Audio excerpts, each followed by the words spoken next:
Good morning, everybody. Happy Tuesday to you. My name is Tim Harris. It's 10 o'clock. Y'all know what that means. It's time for 10 with Tim. I love you guys so much. Thank you for being a part of my Bible study every single day, and thank you for walking through the Word with me. We go verse by verse, and today we're in Job chapters 32 and 33. We start kind of a new section in Job. We're wrapping up Job. We really are getting close to the end. At the end, God's going to show up and God's going to speak, which is all Job's been asking for. But right at the moment where you think this would be a good time for God to speak, instead we get this kid. His name is Elihu. Where did he come from? We don't know. We really don't know. He wasn't mentioned in the beginning, but now he says, "I've been standing here listening to you fools talk, and now I can't hold it in anymore." Elihu is really interesting. On the one hand, he is a very self-inflated, sort of arrogant young man who thinks he's smarter than everybody else in the room. He's smarter than Job. He thinks he can answer Job. He's really fed up with the friends because they didn't answer Job, and so he's smarter than the friends.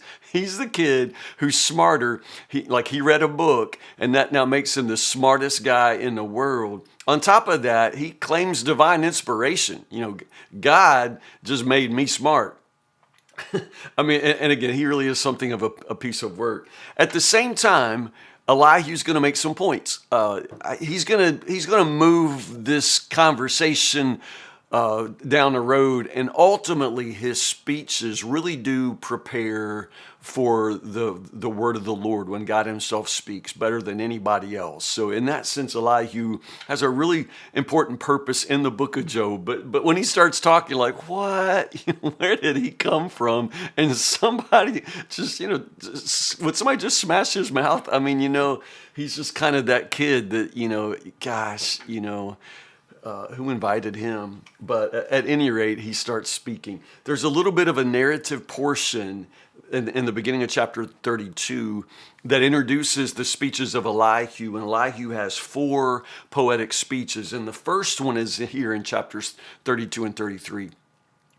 So let's jump right into him. Elihu is angry, and this is what it says here in the very beginning. He's angry first off because Job won't admit that he's wrong. Job won't admit that he sins. Job won't admit that he has sinned, and so therefore God is righteous in punishing him.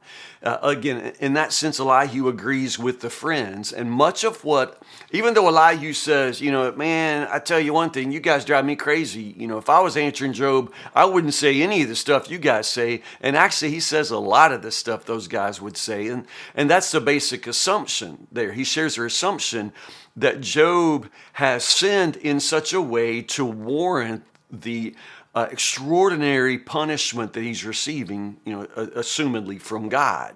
Understand that? So he's mad at Job because in his mind, Job would rather be right and let God be wrong, than to just admit that God is always right and therefore Job is wrong. We'll talk about it. And then the other thing, he's mad at the friends because he thinks y'all make God look bad because y'all are so bad at explaining God's ways. You fools make God look like a fool because y'all try to speak for him and y'all are fools, So Elihu is going to now, elevate the level of conversation by blessing us with his wisdom. He is funny. He don't mean to be funny, but he's like, there are sometimes elders are just not wise. He says that after he said, I just remind you guys, I'm younger than y'all, and that's why I've been standing back here not saying anything. But I'm right now, I'm like a ticking bomb about to blow. I cannot sit here and listen to you dummies talk any longer, I'll let y'all talk because y'all are elders to me. I'm younger than you, and y'all supposed to be smarter, but it is obvious that not old people are smart. That's what he says. He says that in verse 9. Sometimes elders just aren't wise, and so, yeah, thank you for that. Anyway, so apparently he is wise, and this is what he says. He's actually pretty amazing. If Job had been arguing with me, I would not have answered with your kind of logic, he says. But again, like I say, he really, really does. Should I continue to wait now that you were silent? I must I'm full of pent up words, he says. For if I tried flattery, the Creator would soon destroy me. So I'm not going to play favorites. I'm not on Job's side. I'm not on the friend's side. I'm on God's side. And God will be so pleased to have you, Elihu. I'm sure. So here we go. The Spirit of God has made me, Elihu says, and the breath of the Almighty gives me life. That's good. Look, you and I both belong to God. I too was formed from clay, so you don't need to be afraid of me, Job. I won't come down hard on you. Well, thanks, Junior. It's so glad to know that you're going to go easy on me. I mean, oh my goodness, what a goob, But that verse there in verse 7 where he says, I won't come down hard on you. He uses that phrase, my hand won't be heavy upon you, which previously in the book of Job is only used to describe the Lord whose hand is heavy upon Job. So it's just really interesting how Elihu uses almost divine language there. Don't worry, Job, I'm going to go easy on you. My hand went, yeah, whatever. Now, what Elihu does do, though, he's not going to falsely accuse Job of sins in his past life, in his previous life before the suffering. He's not going to go back and speculate, well, Job, you must have done something. Elihu won't do that. So in that sense, he's helping us. He is he's coming at this problem from a different approach. He's not just simply trying to speculate on what Job's sins must have been. So let's give him that credit. What he does, though, which is interesting, is he basically quotes Job. He'll take Job's words from all of this argument, and he will try to show Job where he's wrong. So it's more of a rhetorical or more of a it's a debate. He takes Job's words and then tries to show Job where he's wrong. Does that make sense? In that sense, it's kind of interesting. The problem, of course, is, it's your understanding of what Job has said, and Elihu only halfway understands or only halfway listens to what Job has said. So for example, verse 12. This is strategy. You are wrong, and I will show you why. God is greater than any human being. And so he's basically saying, I'll show you why you're wrong. And so he is using Job's own words. I think that's really interesting. So the first one, again, Job's complaining, God doesn't speak to me. God's not speaking. I just want to hear God speak. So Elihu goes into this long section right here in chapter 33, this long section of where God speaks again and again. People don't recognize it. He speaks in dreams. He speaks in visions of the night. He whispers in the ears. He terrifies in the morning. Well, Elihu, you little snot, Job didn't say God doesn't speak at all.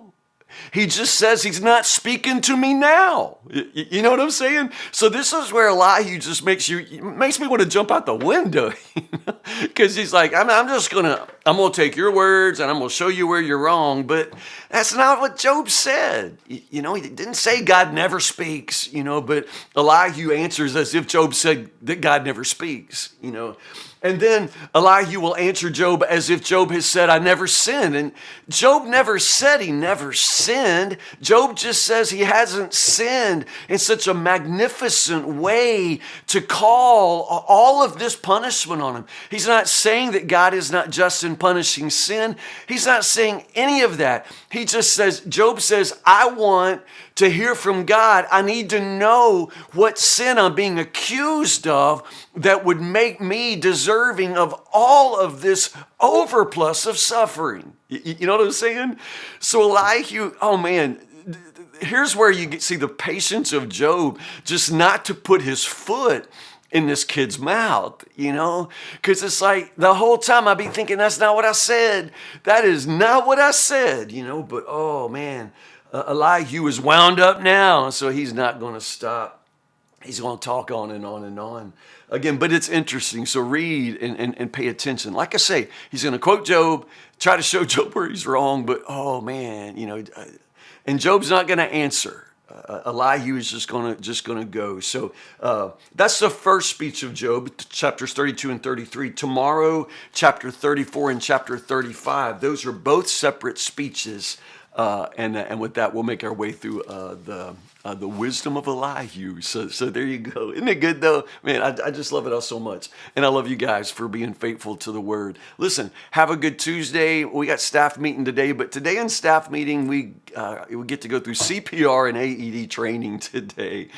So anyway, we have that to look forward to. So I will be practicing CPR here for the next several hours. Anyway, I think it's an important part of our ministry. So pray for our staff, pray for our church. And if you're not a part of Woodburn, pray for your pastor and your staff today. They're serving the Lord. They're working hard. So encourage them. I love you guys so much. Have a good Tuesday, and I'll see you in the morning, Lord willing, 10 o'clock for 10 with Tim. Tomorrow, chapters 34 and 35. I said it right. All right. Stay in the word, get ahead, and I'll see you in the morning.